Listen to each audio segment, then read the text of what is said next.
আমি এখন যেখানটায় দাঁড়িয়ে আছি এটি হলো কারওয়ান বাজার মেট্রো রেল স্টেশন। এখান থেকে দেখা যায় কারওয়ান বাজারের পানির ফোয়ারা সহ গোল চত্বরটি, যার চারপাশে 4টি রাস্তা চলে গেছে। সামনের দুটি রাস্তা হলো শাহবাগ বিশ্ববিদ্যালয় যাবার ও সেদিক থেকে আসার। এখান থেকে বাসে করে চলে এসেছি কুড়িল। কুড়িল থেকে কাঞ্চন ব্রিজ যাবার জন্য বিআরটিসি বাসের টিকিট সংগ্রহ করেছি। তারপরেই উঠে গেলাম বাসে আর সুবিধা মতো সিটে বসে পড়লাম। কুড়িল থেকে কাঞ্চন ব্রিজ জনপ্রতি টিকিট 40 টাকা। কুড়িলের পর থেকে এই হাইওয়ে ট্রাভেলিং ভাইব বাড়িয়ে দিবে কয়েক গুণ বেশি। ঢাকার আরেকটি আকর্ষণ হলো এই হাইওয়েটি। এর দুই পাশে লেক, প্রতিটি রাস্তার দুই পাশে রং বেরঙের ফুল গাছ। সবচেয়ে ক্লিন রোড হয়তো এটি। আমি যাচ্ছি জিন্দা পার্ক। জিন্দা পার্ক নারায়ণগঞ্জের রূপগঞ্জে অবস্থিত। এটি সবুজ শ্যামল বোটানিক্যাল গার্ডেনের মতোই বিনোদন পার্ক ও অবকাশ যাপন কেন্দ্র। পার্কের প্রবেশ মূল্য জনপ্রতি 100 ও 5 বছরের কম বয়সীদের জন্য 50 টাকা। ছুটির দিন জনপ্রতি 150 টাকা। এখন আমরা জিন্দা পার্কের ভিতরে যাব।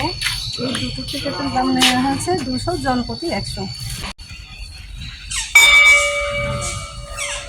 এখানে প্রবেশের সময় পাখির কিচিরমিচির শব্দে অভিবাদন জানায় পর্যটকদের। শুরুতেই দুই পাশে জলাধার আর লতা পাতায় জড়ানো দেয়াল।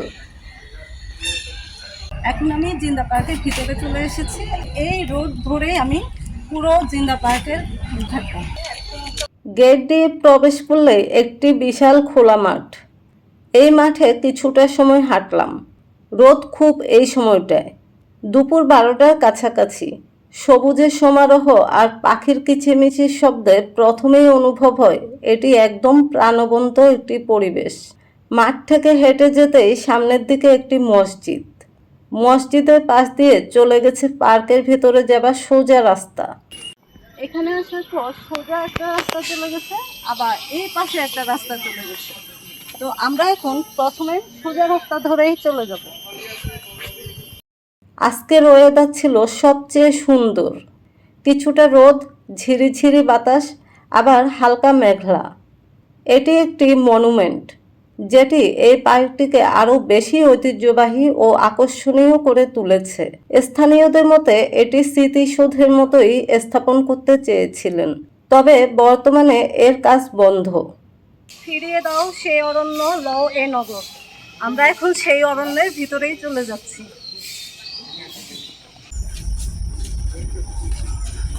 গেট দিয়ে প্রবেশ করতেই প্রথমেই ঝিঝি পোকার পাখির ডাক আর ঘন জঙ্গল গা ছমছম করে উঠবে। জিন্দা পার্ক মানেই যেন এক প্রাণবন্ত বনভূমি। প্রায় 450 একর জায়গা জুড়ে রয়েছে সবুজ গাছগাছালি, 250 প্রজাতির গাছ ও বিভিন্ন রকমের পাখি।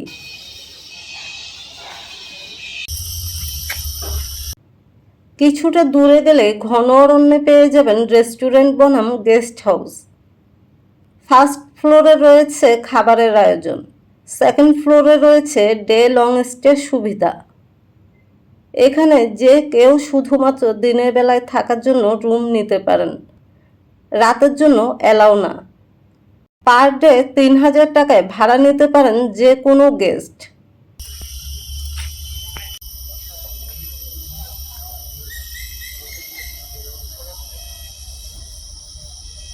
হাঁটার পথে দুপাশে লাল সবুজ রঙের ফুল আর মাঝে মধ্যে হ্রদের পাশে বসার জায়গা প্রকৃতির সঙ্গে কাটানোর সময় যেন এখানেই থেমে যায়।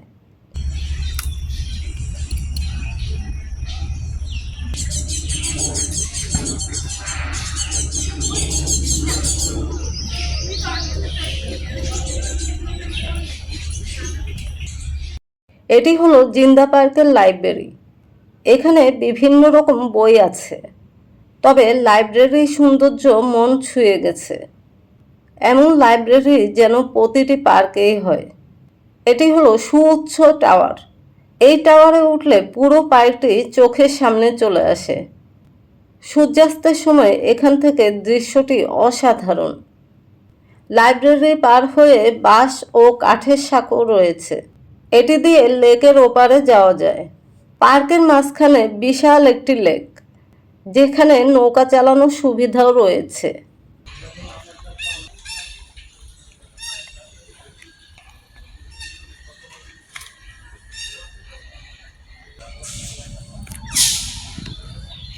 ছোটবেলায় আমরা ইংরেজি বইয়ে একটি শব্দ দেখতাম, একটি বরফের ঘর, যার নাম ইগলু হাউস।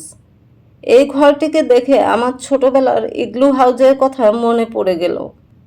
এই ঘরটি অনেকটা ইগলু হাউসের আদলেই বানিয়েছে। ভেতরে প্রবেশের জন্য একটি দরজা ও 3টি জানালা রয়েছে ঘরটিতে। এই ঘরটির ভেতর প্রবেশ করেই বুঝতে পারলাম এটির শব্দ প্রতিফলিত হচ্ছে আর অনেক সাউন্ড। আমি এর নাম দিয়েছি ভূতের ঘর। এক নামে আছি ভূতের ঘরে। এই ঘরে কথার প্রতিধ্বনি হয়, দেখতেও ভৌতিক, আবার কথাগুলো বাইরে চলে যায় না, আবার ফিরে আসে শব্দগুলো। এটা বোধহয় ওয়ালগুলোর কারণেই এমন হচ্ছে।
আমি যখন পুকুর পাড়ে এসে বসেছি ঠিক এই মুহূর্তে একটি বিড়াল এসে আমার পায়ের কাছে ঘুরছিল। আমি যতই পা সরাতে চাইছিলাম বিড়ালটি আমার কাছে আসছে তত বেশি। খাবার জন্য চিপসের প্যাকেটটি খুলতে আরও বেশি গায়ে ঘেঁষতে লাগলো। পরে ওকে চিপস দিলাম। অবাক করা বিষয়, সে চিপস খাচ্ছে, শেষ করে আবার আমার দিকে চলে আসছে। ফ্লোরে রেখে দিলে সে খেতে যাচ্ছে না, কিন্তু যখন ছুঁড়ে দিচ্ছি সে দৌড়ে গিয়ে মজা করে খাচ্ছে। প্যাকেটের প্রায় শেষের দিকে কয়েকটি চিপস ছিল। আমি প্যাকেট সহ দিলাম, যেন প্যাকেটটিকে প্লেটের মতো ভাবে সে। এবারও সে প্যাকেট থেকে খাচ্ছে না। তারপর আবার বের করে দিলাম। এবার সে মজা করে খাচ্ছে চিপসগুলো। তুমুল বৃষ্টি নেমেছে। আমি এক জায়গায় দাঁড়িয়ে বৃষ্টি উপভোগ করছি। অঝরে বৃষ্টি ঝরে পড়ছে পুকুরে।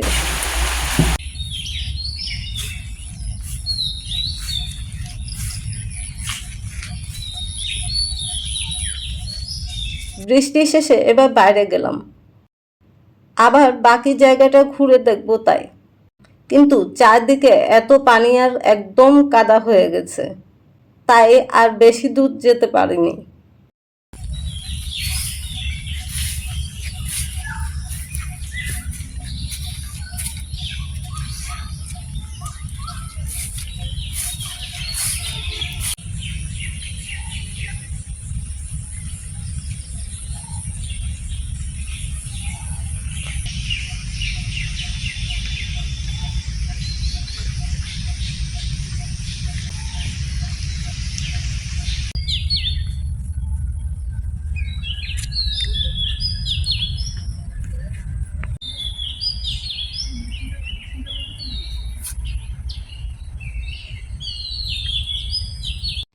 এখানে দুটো জাম গাছ আছে, এই পাশে অনেকগুলো জাম মাটিতে পড়ে আছে, এই পাশে আবার দুটো জাম গাছ আছে, এখানে নিচে অনেক জাম পড়ে আছে।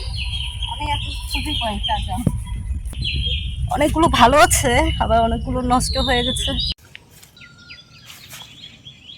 এত জাম পড়ে আছে আসলে খোঁজা সম্ভব না, তারপরেও কয়েকটা নিলাম আমি।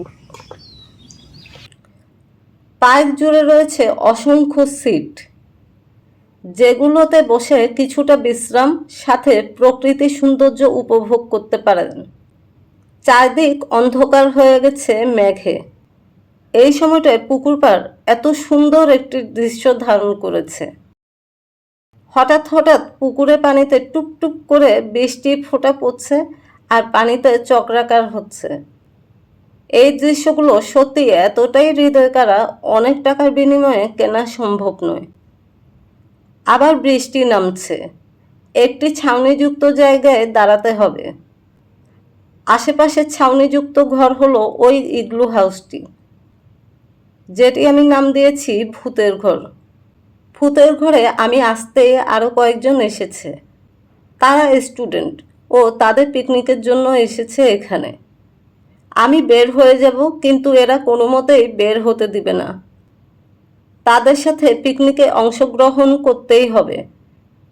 তারপর তাদের বারবার উপেক্ষা করে বের হতে পারছিলাম না।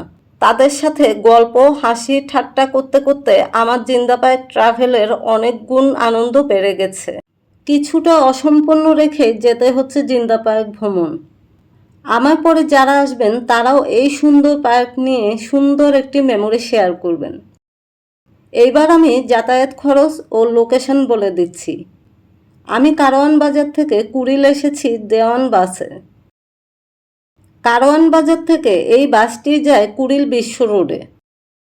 ভাড়া পড়েছিল 30 টাকা করে।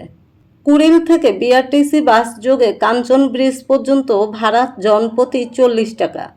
কাঞ্চন ব্রিজ থেকে আমি রিজার্ভ সিএনজি নিয়েছি 120 টাকায়। আসার সময় অটোতে এসেছি জনপ্রতি 30 টাকা।